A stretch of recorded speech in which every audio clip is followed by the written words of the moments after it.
Yeah, so I remember distinctly during the pandemic, I was 31 years old, and my mental health at that time, it was really at an all-time low. My life was just unraveling.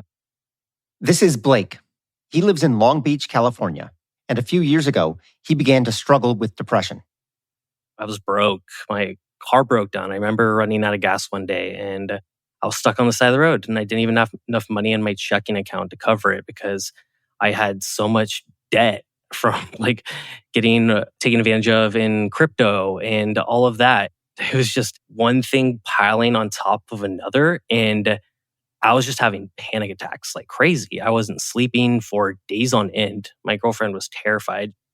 I wasn't in a good place. I was suicidal. I did not want to be in this world. I finally just got to the point where I had nothing to lose. And I just reached out to a doctor who referred me to a psychiatrist. The psychiatrist had me fill out paperwork where I would list my mood per question. So it would be something like, how do you feel about going to work every day? Very satisfied or very dissatisfied? There's a scale. So just various questions like that. And I was noticing as I was filling this out, every question I was asked, I was checking off very dissatisfied for pretty much all of them. And it kind of hit me like a bolt of lightning because I had all these years of untreated trauma and chronic stress. I guess I was essentially trying to drive a car with an empty gas tank. It really just didn't matter how hard I pushed. I just wasn't going anywhere. And he recommended Zoloft.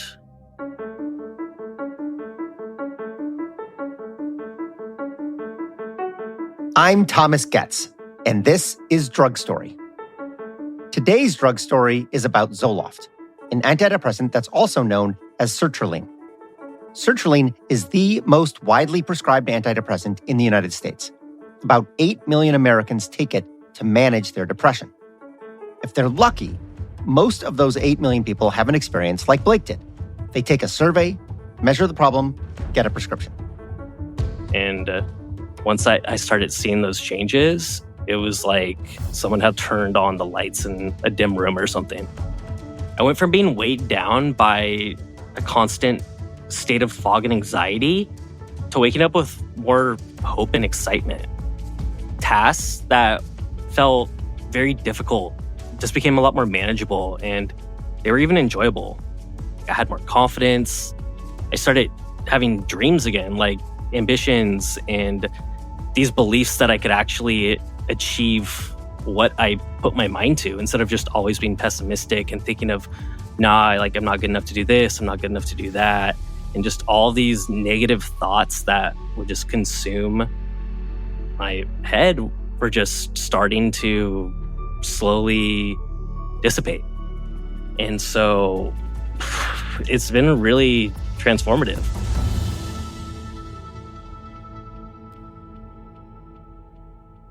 Depression is the most common mental health issue in the United States and worldwide.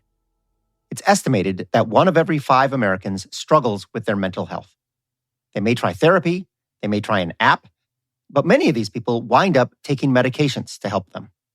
Most commonly, a type of antidepressant called an SSRI. You've probably heard of these drugs by their brand names: Prozac, Lexapro, Paxil, and the drug we're talking about in this episode, Zoloft. These drugs are also often prescribed for anxiety, but today we're mostly going to talk about their use to treat depression. SSRI stands for Selective Serotonin Reuptake Inhibitor. That describes what the drug does in the brain. But it doesn't exactly explain how the drug actually works, or rather, why it works. Because it turns out that we don't really know why these drugs work. Or, for a lot of people, why they don't work. Most people have to try 2 or 3 or even 4 different antidepressants before they find one that helps them. Which is why the questionnaire that Blake took was so important. Depression is something happening in our brain, but there's no blood test, there's no MRI or CT scan that can detect it, at least not yet. So the best we can do is ask some questions. Ask people who are struggling to describe or characterize what they're experiencing. These surveys are the best way we have today to get a peek at what's going on inside. Because depression, like a lot of things involved with mental health, is invisible. All these questions and all this trial and error can be a messy and frustrating process. So in this episode of Drug Story, we're going to jump into that mess. We're going to learn why drugs like Zoloft are probably better than nothing, but also by no means a perfect answer. And we're going to explore how we might get better at matching the right treatment for the right person at the right time. That's all coming up on Drug Story. And I should say right up front, if you are feeling depressed or in crisis, there are people ready right now to help you. Just dial 988. That's the 988 Lifeline. Counselors are there, waiting to talk, ready to help. You can call or text right now, 988. 2010, at the peak of my career, I signed one of the biggest deals. And I thought that money and things would change my life, but I was so wrong. A couple months later, I'm at McLean Hospital. And if I had 988, it probably got me to a healthier state faster. So if anyone's out there that's in a crisis that may need help, text, call 988. Or if you want to chat, 988lifeline.org. Brandon Marshall, peace. Drug Story is sponsored by GoodRx. Every prescription has a story, and for many patients, affordability is a defining chapter. GoodRx makes it easier to find lower prices on prescriptions, from GLP-1s to flu meds, so cost isn't a barrier to care. Trusted by nearly 30 million Americans and over 1 million healthcare professionals each year, GoodRx offers savings at more than 70,000 pharmacies nationwide, helping people start and stay on the therapies that keep them healthy. To start saving, go to goodrx.com. That's goodrx.com. GoodRx is not insurance. Welcome back to Drug Story.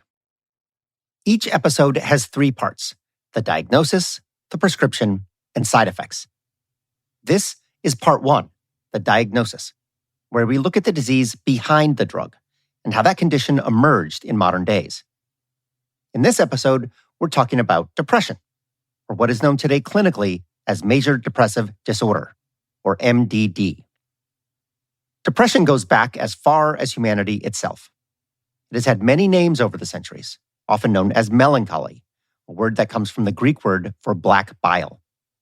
An excess of black bile, secreted by the spleen, was long believed to be the cause of depression. Unfortunately, it's a lot more complicated than that. Depression has been described in many ways by many people. Abraham Lincoln probably suffered from depression, as did Winston Churchill and Georgia O'Keeffe. Even Sigmund Freud likely had depression. He self-medicated with cocaine. Maybe the most succinct description comes from an 1802 poem by Samuel Taylor Coleridge. A grief without a pang, void, dark, and drear. A drowsy, stifled, unimpassioned grief, which finds no natural outlet or relief in word or sigh or tear.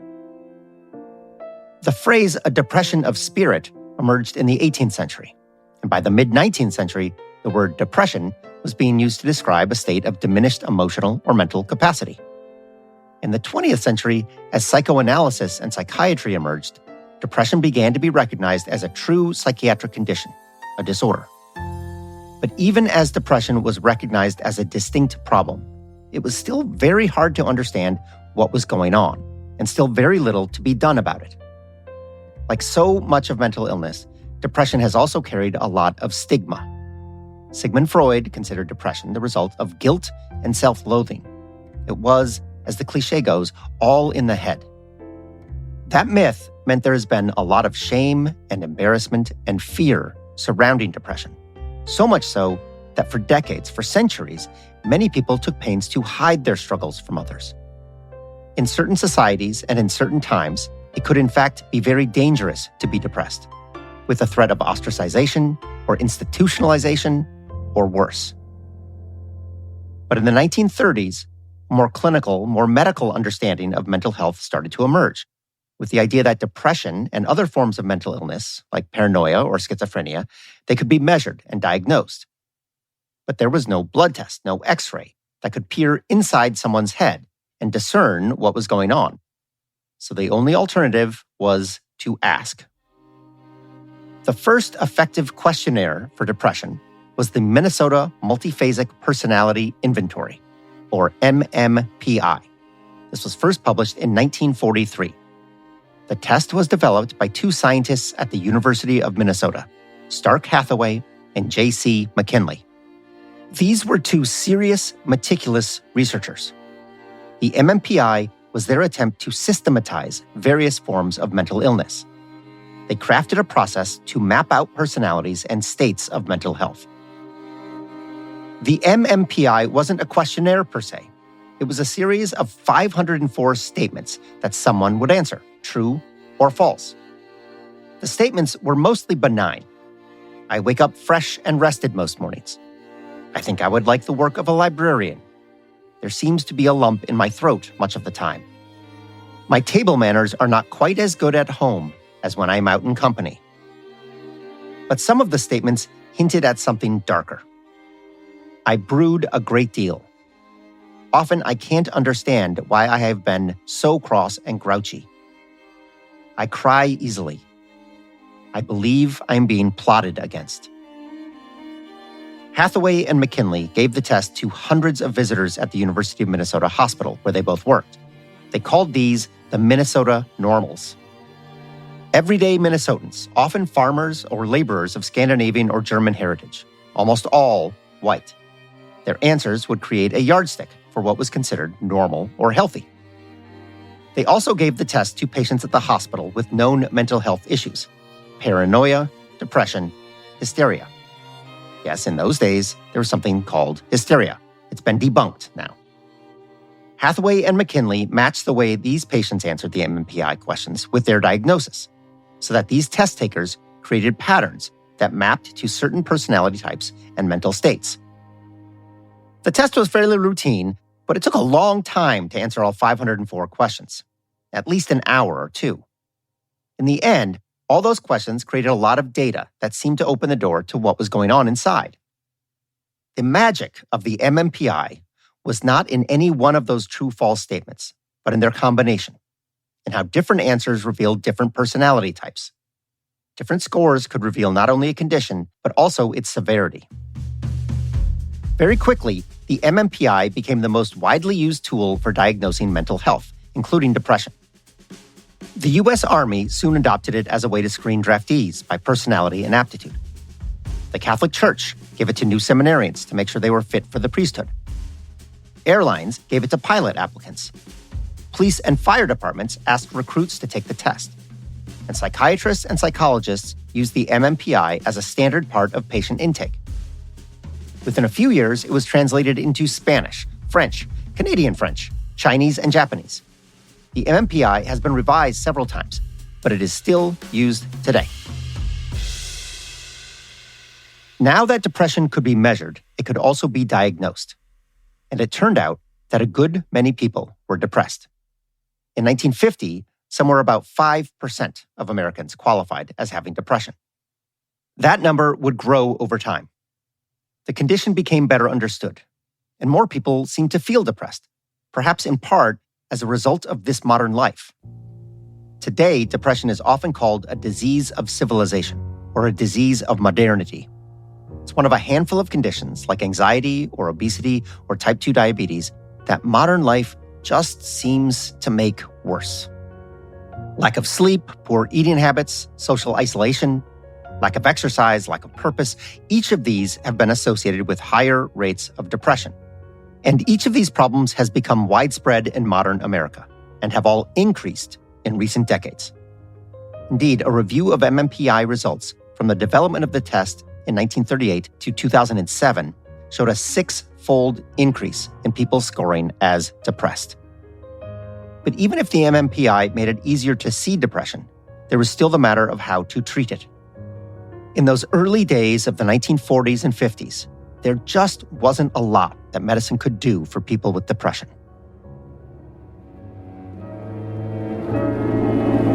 You have a broken leg, you go to a hospital to have it set. You have a bad stomachache, your doctor treats it for you. You have an infection, again your doctor treats you with antibiotics. But what do you do when you have a mental breakdown?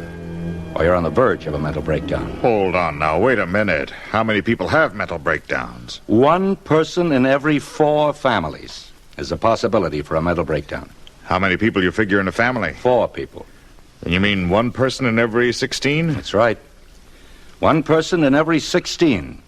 Everywhere in the United States, on every street in every town. Oh, nah, who are you kidding? No one. But you're kidding yourself if you think mental sickness happens only to fictional characters in books and in the movies. You're kidding yourself if you think mental sickness happens only to big names you read about in your newspapers. You mean it can happen to anybody? Anybody you live with. The very people you live with. In your own community, on your own street. Even in your own home. That's from a 1954 radio drama from the National Association for Mental Health. So what was there to treat depression then? Well, not much, actually. There was therapy, mostly psychotherapy. There was also electroconvulsive therapy, or electric shock therapy. That was made famous in One Flew Over the Cuckoo's Nest. Despite the gruesome image of it, electric shock therapy did work for many people. It's still used today, sometimes. Some people were prescribed tranquilizers, like benzodiazepines. Others were prescribed amphetamines. Both kinds of drugs carried significant risks for side effects, not least of them addiction and the risk of overdose. It wasn't until 1960 when one of the first drugs to call itself an antidepressant emerged, phenelzine, which was sold under the brand name Nardil. Unlike amphetamines, which might create a burst of euphoria but didn't change the underlying depression, phenelzine did change brain chemistry, and it appeared to actually alleviate depression. But the drug caused a lot of side effects, including suicidal thoughts in some patients. It was especially risky to use with certain common foods, so drug companies continued to scour for other solutions. In the 1960s, a new theory emerged that depression was related to low amounts of the neurotransmitter serotonin in the brain. Serotonin is a chemical that occurs naturally. It's associated with learning, sleep, appetite, and also feelings of well-being and happiness. It turned out that people who had committed suicide often had low rates of serotonin in their brains. This and other experiments led to what was called the serotonin hypothesis, that when the brain didn't produce enough serotonin, the result was depression. That theory led scientists at Eli Lilly and other pharmaceutical companies to try to find a compound that increased the amount of serotonin in the brain. They started with, of all things, Benadryl, that common antihistamine. Benadryl was known to have some antidepressant properties, but it also caused drowsiness and other side effects. So the researchers began to see if they could tease out compounds that increased serotonin in the brain without those side effects. Again, that's what SSRI stands for, serotonin-specific reuptake inhibitor. The drug inhibits serotonin from being absorbed. That's uptake. The theory goes, there is more serotonin floating around in the brain, and that makes us feel better. Eventually, the Lilly scientists narrowed in on a chemical called fluoxetine, and they began human experiments. The drug didn't help everyone, but it did seem to work much better than other drugs out there, and the side effects were much less. The development of fluoxetine took a long time, mostly because it was a totally different kind of drug, and it wasn't clear how it worked. So the FDA required Lilly to do a lot of clinical trials, including 3 studies that compared fluoxetine against a placebo, to be sure it was better than nothing. In 1987, after 16 years, fluoxetine was approved by the FDA. And soon, everyone would be talking about it, using the brand name that Eli Lilly chose for the drug, Prozac. It's hard to overstate how big a deal Prozac was at the time. When it was first approved, Prozac was intended for severe depression, which was considered to be a fairly rare condition. But soon the idea of who the drug could help began to change. Many people not classified as severely depressed were still struggling. Maybe Prozac could help them. It probably couldn't hurt. And it was also easy to prescribe Prozac, since any MD, not just psychiatrists, could write the prescription. Within 5 years of approval, 5 million Americans were taking Prozac. It was the biggest psychiatric drug in history. It was a cultural phenomenon, with cover stories in Newsweek and New York Magazine, and best-selling books like Listening to Prozac and Prozac Nation. But there was still a stigma around the drug and around mental illness in general. So in 1988, just a year after Prozac hit the market, the National Institute of Mental Health began a new campaign aimed to educate more people that they might have depression and that there was something they could do about it. With us to tell us more about depression is Dr. Frederick Goodwin, Scientific Director of the National Institute of Mental Health. Dr. Goodwin, what are you hoping to achieve as a result of this campaign? Well, we have found that there are a large number of the 10 million patients who have been diagnosed with our surveys who have not sought treatment within even the last year. That is to say, over half of the patients who suffer from depression, which was so nicely described on your piece, don't seek treatment. And we found in looking into why this is that they have attitudes that really do describe a sense that it's something they should be able to take care of themselves. It's a weakness of character. We also found that people in the public in general are much more willing to take medication for a headache or a backache than they are indeed for something much more serious than depression. And so this campaign is aimed at changing societal attitudes as well as the attitudes of people who may be suffering from depression? Yes, and it requires across the board. That is, we have to change attitudes of the public. We also have to change attitudes of various healthcare providers. That campaign worked, as did other efforts to change the perception of depression. It also helped that science developed many easier ways to measure depression, surveys that are just as valid but a lot faster than taking that entire 500-question MMPI survey. There's the HAM-D survey, which was first developed in the 1960s and revised many times since. That has about 20 questions. It takes about 20 minutes. In the 1990s, the pharmaceutical company Pfizer developed the PHQ-9 survey, which is just 9 questions.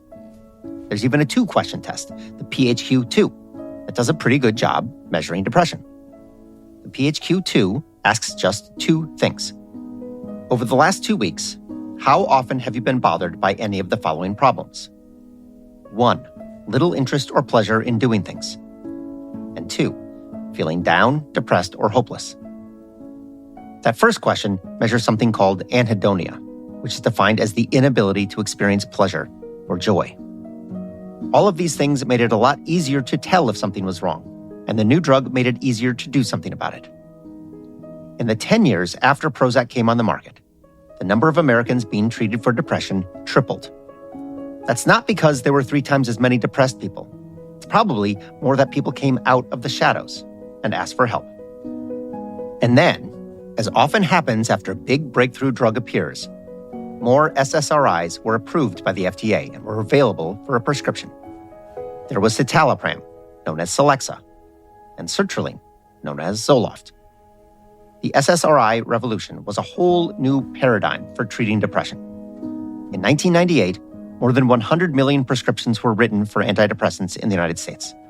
And most of those were written not by psychiatrists, but by general practitioners, primary care doctors. But it turns out there was a lot about these drugs that science didn't know, or was even wrong about. In fact, almost everything people thought about how SSRIs worked, well, it was just wrong. Even today, we still don't know how these drugs work or who they will work for. We'll explain all that after the break. But first, here's a commercial that ran for Zoloft in 2001. To be clear, this is not a paid advertisement on Drug Story. It's an old commercial that helps us tell this story. Here it is. You know when you feel the weight of sadness. You may feel exhausted, hopeless, and anxious. Whatever you do, you feel lonely and don't enjoy the things you once loved. Things just don't feel like they used to. These are some symptoms of depression, a serious medical condition affecting over 20 million Americans. While the cause is unknown, depression may be related to an imbalance of natural chemicals between nerve cells in the brain. Prescription Zoloft works to correct this imbalance. You just shouldn't have to feel this way anymore. Only your doctor can diagnose depression. Zoloft is not for everyone. People taking MAOIs or Pimozide shouldn't take Zoloft. Side effects may include dry mouth, insomnia, sexual side effects, diarrhea, nausea, and sleepiness. Zoloft is not habit-forming. Talk to your doctor about Zoloft, the #1 prescribed brand of its kind. Zoloft. When you know more about what's wrong, you can help make it right. Welcome back. This is part 2, the prescription, where we talk about the development of the drug, in this case, Zoloft, or sertraline. So that commercial for Zoloft that you just heard, when it first ran back in 2001, it was considered a breakthrough ad. What you couldn't see was the images, because you're listening, not watching. So I'll describe it to you. Unlike many drug ads, there aren't any people in the ad. There are just these animated blobs, but blobs with faces that kind of look depressed, until, of course, they take the Zoloft. And then they kind of bounce up, and they are now happy blobs. The reason this ad was such a big deal was that for many people watching it, it was the first time their experience with depression had been captured and expressed so well. The ad offered a simple explanation for depression, that it is a chemical imbalance in our brains. That changed how people thought about depression. Maybe it wasn't all in our heads. Maybe it actually was a chemical problem, a biological problem, a medical problem, not just a mental problem. It was real. And Zoloft, and by extension other SSRIs, these drugs changed our brain chemistry and fixed the balance. This ad put that idea into words and images in a way that really hadn't been expressed previously. It gave people a blameless explanation, and it validated an experience that many people had, but had a hard time expressing for themselves. It made depression not someone's fault, or failure, or weakness, and more of a disease that could be treated. But, and this is a big but it seems that it isn't that simple. The serotonin hypothesis, this idea that there's a chemical imbalance and our brains just need to boost serotonin levels, that turns out to be somewhat misguided. For one thing, sometimes people with normal levels of serotonin in their brain are depressed, sometimes severely depressed. And the opposite, too. Sometimes people with lower levels of serotonin show no signs of depression.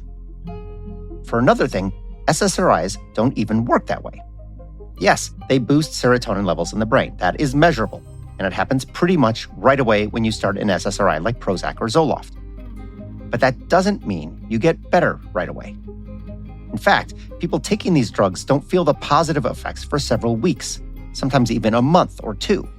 So it's not just a matter of fixing the balance. Instead, what researchers think is going on, and this is just another hypothesis, is that various regions of the brain aren't connecting as they should, and that serotonin can help repair those pathways and connections. That's a very simple explanation, but it basically means it's more complicated than we thought. But even if we don't know why the drug works, well, at least it works, right? Well, that's true, but only for some people. Here's the thing. Most people expect a lot out of medicine. We go to the doctor, we get a prescription, and we think that drug is the answer. It's going to solve our problems. It'll cure our ills. But that doesn't always happen. In fact, there's a lot of variability in how people respond to different drugs. For many people, a prescribed drug just won't have the intended effect in our body that it may have had in those clinical trials. That's the difference between efficacy and effectiveness. I think people imagine that all you need to understand to take care of people is, does the drug work or not? Does the procedure work or not? Write a prescription, everything is solved. But there are huge differences between what we might call efficacy, like how something works in a trial or in perfect conditions, and effectiveness, which is how well does it work in the real world? This is Dr. Aaron Carroll, a physician and health researcher. Today, Dr. Carroll is CEO of Academy Health, a health research organization that tries to measure what happens in the real world of medicine. It may be that we have a drug, but if you can't get in to see the doctor, it's not going to work for you. If you can't drive to the pharmacy, it's not going to work for you.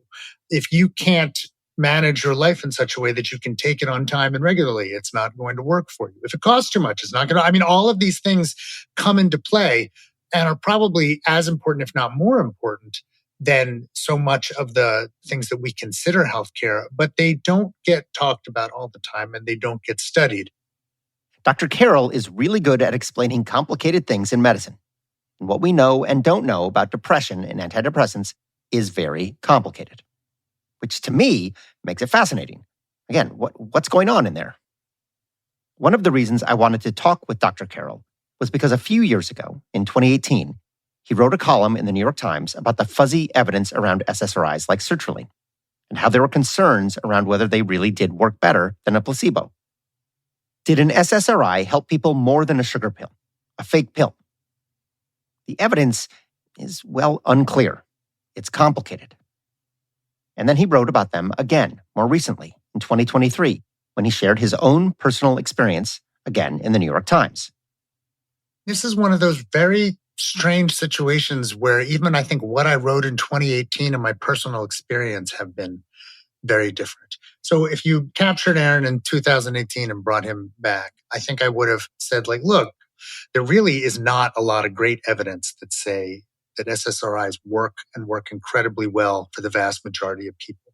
The studies where they do work, it's usually in people with pretty severe depression, but at least moderate to severe depression. And it's really short term in the sense that the studies last a couple months and that's where we see benefit. But there are so many people in the United States, let alone the world, that use these chronically and for mild to moderate depression. For that, we don't really have a lot of great evidence. And I would have said, yeah, I think there's probably way too many people on these drugs, given the evidence that does exist. But if you fast forward to Aaron of today, I had, during the pandemic, a pretty bad panic attack and actually passed out and fell down a mountain and needed to be airlifted to a hospital. And that was finally when my doctor, who's also a friend, was like, maybe you ought to try, an SSRI. And I finally gave in. And I have found enormous benefit. Dr. Carroll knows he is lucky. He tried sertraline and it pretty much worked. He feels better. He struggles less. For a lot of people, though, taking that first antidepressant is just one step on a long road of trial and error. Back in 2008, the results of a huge study by the National Institute of Mental Health were released. The study was called STAR-D, and I'm not even going to tell you what that stands for.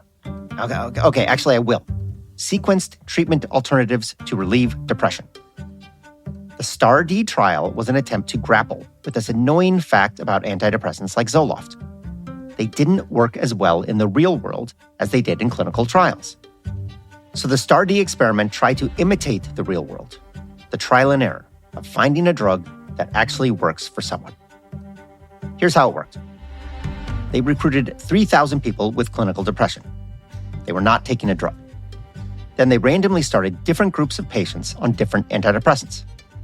After 12 weeks, if someone wasn't responding to the drug, they weren't feeling better, they switched them to a different drug, again, randomly. If that one didn't work after 12 weeks, they tried another. And if that didn't work, they tried one last drug. 4 tries at most. The good news was that by the end of the study, about 70% of patients had found something that worked for them. But only half had found that drug on the first or even second try. Many needed to try 3 or even 4 drugs before they found the one that worked. And no drug really worked better than any other. There was no clear winner. Each drug worked best for different people. The STAR-D study changed how people think about depression and how doctors might treat it. It wasn't a perfect study. There may be some placebo effect at work here. People knew they were taking a drug after all. And just the idea that they were getting treatment, well, that may have made some people feel better. But the study showed that for many people, at least half, the trial and error is just going to be part of the process. And since this is depression we're talking about, that struggle, that frustration, can make it even harder to deal with the depression. But the study also showed that for people who stuck it out and kept trying, most of them would find something that worked. By 2000, antidepressants were the best-selling category of drugs of any sort in the United States. Fully 10% of the U.S. population was using an antidepressant. Today, a staggering 29% of Americans have used an antidepressant at some point. That's more than 1 in 4 people. And sertraline, Zoloft, that's the most prescribed antidepressant of all, even though there's still not a lot of clarity about what to try first. Dr. Carroll explains.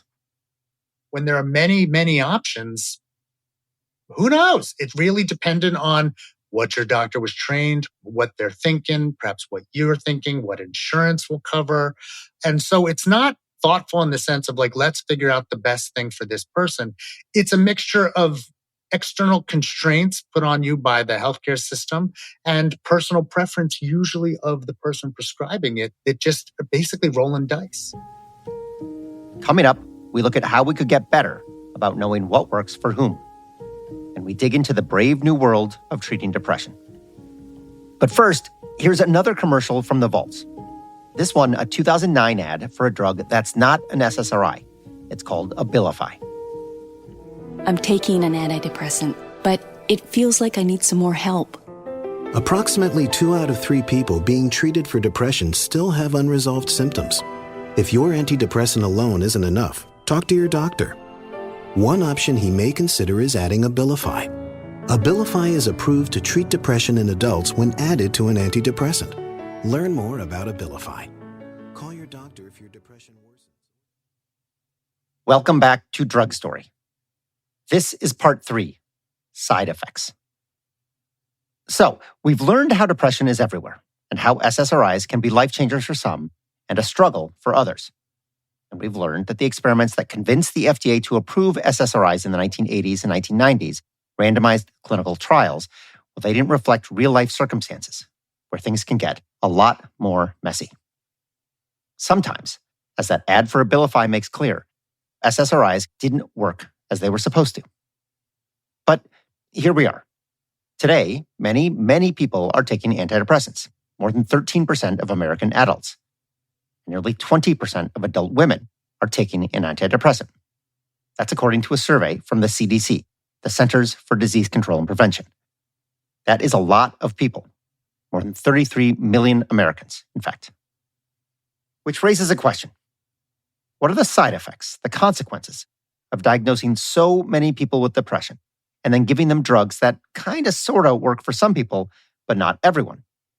Can't medicine figure out how to make this less messy? Let's say first that surely one positive consequence has been to reduce the stigma around depression. Today, depression is broadly recognized as a condition that people should seek help for, and that can be treated. That's without a doubt a good thing. For people struggling with depression, there is hope, and there are ways to get better. But what are the best ways to get better? What works best, and for whom? After all, here we are, almost 40 years since Prozac first came out, and many tens of millions of people, hundreds of millions surely, have taken SSRIs. And millions more have taken other drugs, like Abilify, the drug we just heard a commercial for, which is one of those so-called atypical antidepressants. For some people, other drugs work better than SSRIs. Why can't we learn from all this experience? Well, for a few reasons, it turns out. First, the data isn't really captured. Your medical records just aren't good enough as a source of evidence, and your doctor may make notes in a very different way than mine. So it's pretty much impossible to use those records as a data set to compare treatments and outcomes. And nobody else is tracking what's happening with people in the real world, let alone comparing the results against each other in a statistically valid way. That is called comparative effectiveness research. And, well, let's just have Dr. Aaron Carroll explain this. What we really would want in an ideal world is putting all these things up against each other and seeing which works best, or trying to figure out like which works best for which people. That is, again, expensive, and there's no industry that's going to do that. I mean, if I make a drug, I'm a drug company, I want to pay for all the research that's going to prove my drug works. Once it gets approved, however, I have no interest in trying to do research that shows something's better. So we have to rely on public funding to do that comparative effectiveness research. And very, very little of that public funding is directed towards that, because once things are approved, we usually wash our hands and we're out. But that's what we need in the real world, to be like, which one would work best for me? We don't know. Or which of these works best, period? We don't know, because we don't really do a lot of head-to-head trials. In an ideal world, this research would include all the many ways to treat depression, including SSRIs, but also all the other medications. Some of these drugs are well known. Cymbalta, Effexor, there's also Wellbutrin, Trazodone, Trintellix. There are also drugs like ketamine. So lots and lots of drugs to try. There are also many non-drug treatments. There's transcranial magnetic stimulation, where someone wears a cap that sends electromagnetic pulses into the brain. It works really well for some people, especially people for whom drugs don't work. And there's always therapy, of course, which can be highly effective, especially a kind of therapy called cognitive behavioral therapy. And then there's just good old-fashioned exercise. There's like almost nothing in the world as good as exercise. I mean, it's a wonder drug. Somewhat surprisingly, it has been shown to be hugely beneficial for depression. It does so many positive things. And other than the time constraint, there's almost no harm. I have no problem recommending exercise to everyone who can possibly do it. You may get a benefit with mental health, and if you do, that's gravy. But if you don't get a benefit, you're going to still get a huge number of other benefits, which have been proven again and again. So exercise, do it. The other things you mentioned, however, there's some real harms. I mean, ketamine is a big drug. That's not a try it, it's, let's see what happens. It needs to be very tightly managed and watched, and you can overdose. And so I would not start with that necessarily. I would also not start with a lot of other drugs which have potential harms and have not been studied in terms of benefit. Because what we don't want to do is give someone a preponderance of harm. And when we know that there are harms and benefits are not known, there's a very high likelihood of doing bad. And so that's when you'd really want to study, because it's like you want to make sure in the studies that the benefits outweigh the harms. The standard operating procedure still boils down to a lot of trial and error. Try something, see if it works. Try something else, until hopefully people start feeling better. I should add that there's also a lot of enthusiasm these days that artificial intelligence can help speed up the process. Maybe AI could be better than doctors, even psychiatrists, at matching a patient's symptoms and concerns and needs with a therapy that is more likely to work. There are a lot of companies exploring this, and here's hoping that they do find a process that helps people get help faster. If this is all, sort of unsatisfying, that's just the reality of science, and medical science in particular. Medicine is a method of working our way towards an effective solution. It takes a long time. It is a slow crawl. And I think everyone wants to find the magic tweet or TikTok, which solves everything. And it's like, that's never going to happen. It's going to be a slog.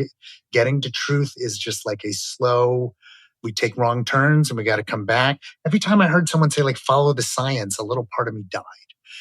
Because the idea that science is this very clear arrow that everyone can look at and see the same thing is that is not how science works at all. Yeah. Well, how does science work? I think we keep trying to ask questions and then answer them, and each one should adjust the arrow a little bit, but lots of different things push the arrow in different directions. And it depends also what the question is you're asking, which is not the same for everyone. And so it's gray. There's a lot of gray. And more often than not, we could say, look, there are a variety of options. They have trade-offs. That's hard to hear in these days of instant gratification, but it's true. We expect a lot out of medicine. We want fixes and solutions and cures, but few things are ever that simple, that effective. What we do have, most of the drugs at the pharmacy can help. They're often better than nothing, but they're never a sure thing. I'm sorry if that's disappointing, but it's true. That's real life. It's messy.